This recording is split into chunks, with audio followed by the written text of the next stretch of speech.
The last video that I made had this interface right here where you had between January and December, you could click one of these and in this iframe it would open up a page that was represented by a table and basically that created a calendar. I used buttons and checkboxes to write information on. This toggle for this checkbox was disabled, so I cannot check or uncheck it, so it stays green. This toggle is still there. It's not disabled, so I can check it, it's green. I could uncheck it, it's red.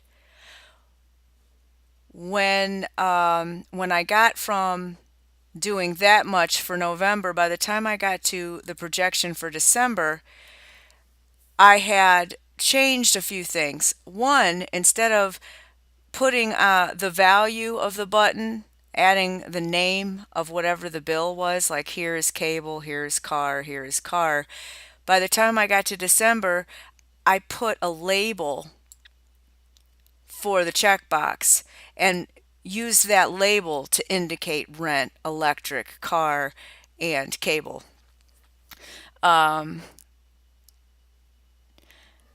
These buttons don't have any functionality other than me changing the values in the code underneath. The only functionality this December page really had was my ability to check or uncheck the box, change the color from red to green, and then in the code underneath give this little interface of the button different values, different text. What was due, what was paid, what was the balance, and the date the next payment was due. I didn't do anything else with these buttons. Well, what I want to do now, and I've put it down here, but as I record this video, for some reason you have to mess with a scroll bar as you watch the videos because this is too far below the table, and I think I gave the table a height and width of 100% of the screen. So what I'm going to do is create another page, and I'm going to call it buttonclickevent.html, and then I'm just going to copy and paste those blue buttons here instead of trying to look at it through the December calendar page. So here's the buttonclickevent.html. Like you start any other page, we're going to start off with the beginning and closing HTML tags. Another thing I found out, I was thinking, how can I make my videos with larger font while I'm in Notepad++? And if you go to View and then go to Zoom, it shows you that you can zoom in by hitting your Control key and your mouse wheel up. So I figured, what the heck, might as well. So I hit Control key, hold my Control key in, and scroll up, and I get much larger font, which is very helpful in making these videos, especially if I look at this on a large screen TV. So I'm going to try that now and see how well that works for me in this video. So I've got my HTML tags. Here's my head and my ending head. Here's my body and my ending body. This is how we start. I'm going to put a title in my head. I'm going to call it button click event and title. Whoops. I'm going to put a style in my head. There's the beginning style and there's the ending style. The style that I want to snatch has to do with greeny. I don't even need this in this page, so I'm just going to cut it right out and put it right in here in my button click event. Alright, I've created a class called Greeny. Because I've done this video a couple of times and made changes as I went along, that's why you see a background color of blue. It started off green. So as I show you this, I'll make some changes in here and go back to green. The background color is blue, and this is pertaining to the buttons. The color is lime, and that's pertaining to the text on the face of the button. The font weight is bolder so that the font on the face of the button is nice and chunky and easy to read. The border is pretty heavy. It's 20 pixels blue outset. Outset gives it a little bit of a 3D look. The padding is 10 pixels. That's the space between the text and the edges of the face of the button. And the border radius is set to 20 pixels to give it a rounded corner. All right. So that's the end of the style, the end of the head. Now let's get into the body, the creating of the buttons themselves. Move this down. Let me go back to this December. Let me find my buttons, which I actually added to the end of the code. And they're these 3 inputs. There's 3 of them. Whoa. I could take the comments too while I'm at it. And I'm going to cut it and put it in the body. Okay. These are just 3 repetitious comments. I don't need 3 of them. It says these 3 buttons will open another page, either on top, in another tab or window, or in a small positioned pop-up. So our first button, here's our first button. Starts off with an input tag of a less than sign and the word input, and the ending input tag is this / greater than sign. Class equals greenie. That's this class that I created. When we create a class, we have to use the dot. If this were ID equals greenie, then this would not be a dot, it would be the hashtag.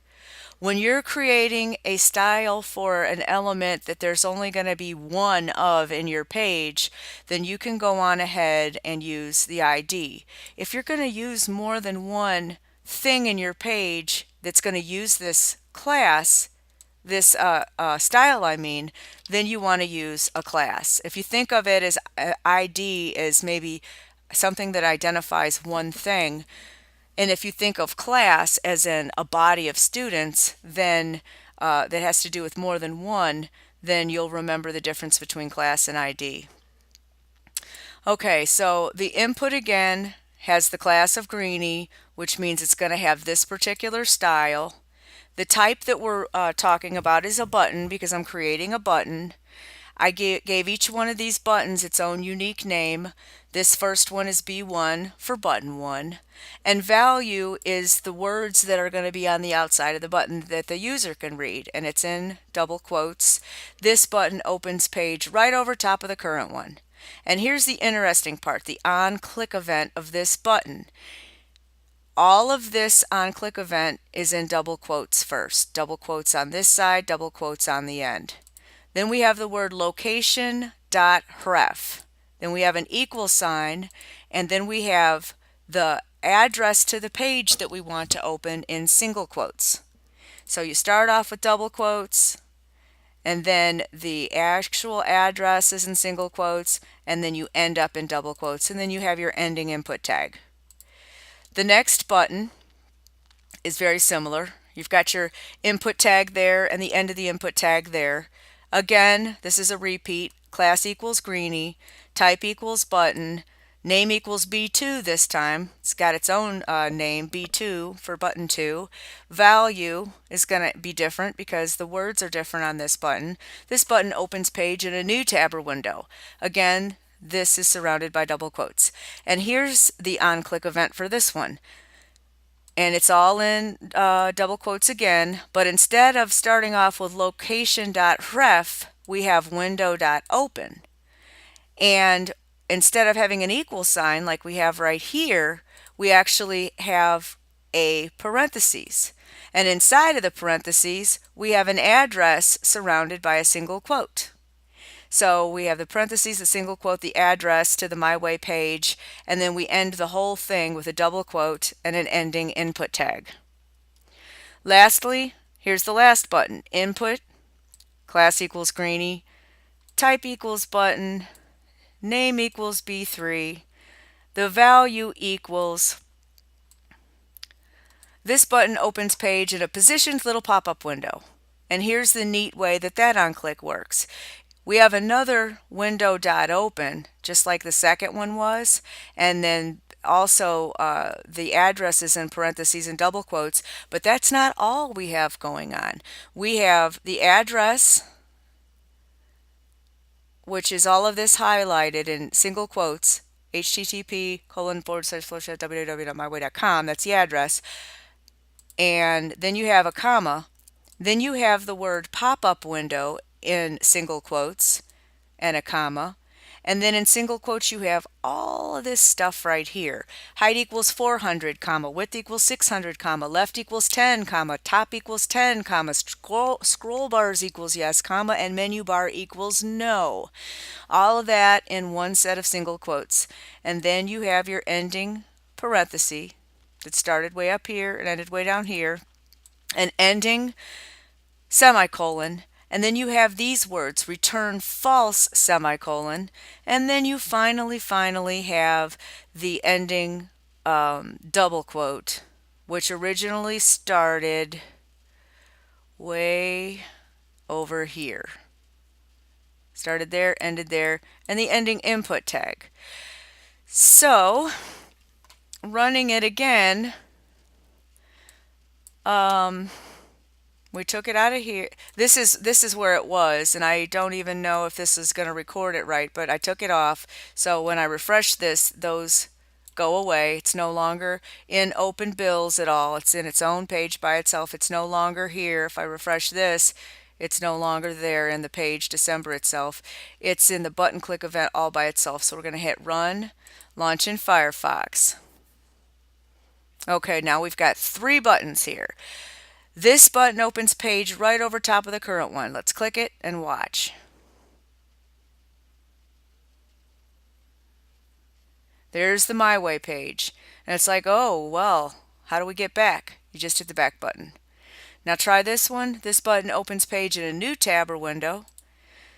And you'll see a new tab open. Now you can toggle back and forth to My Page, or you can go to the new tab with the My Way, or you can shut it off. And this one right here is going to open up our pop-up. And our pop-up is positioned 10 pixels from the top of the screen, 10 pixels from the left of the screen, and it's the certain width and it's the certain height as chosen in the onclick event.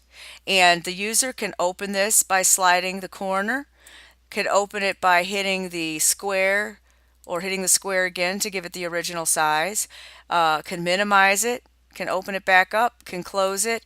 Full functionality, but it just opens up in a pop-up. And let's see, if we want to change these from having this blue background, I could go back to my style that I called greeny. Instead of the background color being blue, let's call it green because I did give it the name of greeny. Color, that means the text that you're going to see. Let's make it white because white on green is probably easier to see than lime on green. Font weight bolder we could keep. Border, instead of 20 pixels blue, let's make it smaller. Let's make it 10 pixels, and let's go on ahead and make it green outset. The padding, let's make that smaller too, to only 5 pixels. And I didn't notice if this was rounded or not. Border radius 20 pixels. I'm going to notice in a second though. Let me go back to the, oh, it is rounded. Let me hit reload. And now our buttons look a little smaller, but they do exactly the same thing. That went over top, go back. This gave us a new tab. And we didn't change anything with this. If we wanted to see a little different functionality on that third button, then here's my pop-up window. I can make my height, instead of 400, I can make it 100. Instead of my width being 600, I can make it 300. Instead of left being 10 pixels, I can make right 10 pixels. And instead of top, I can make bottom.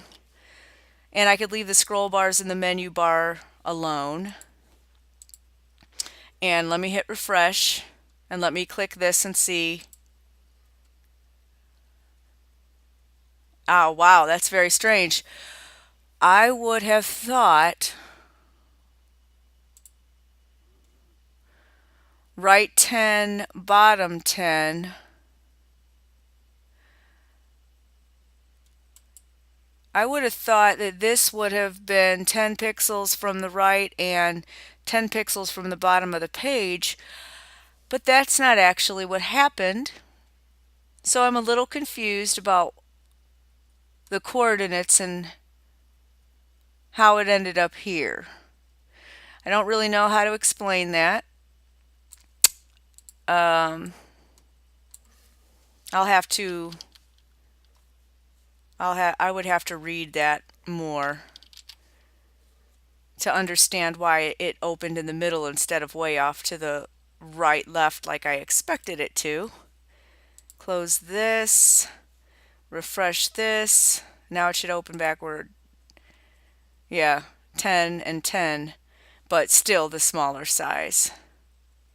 Which that is kind of annoying to have anything open that small. You would really have to have something not need to be big at all to open that small. Like maybe a music playlist or something. Otherwise, why would you have a pop-up open like that? But anyhow, that's how you do it. You could make it 500 by 500. See how that looks. Yeah, that looks a little better. Makes more sense anyhow, so you can kind of tell what you're looking at before you decide if you want to close it or open it more. But that basically lets you know that, yeah, there's more going on to a button than just having words on top of it. There's functionality behind it as well.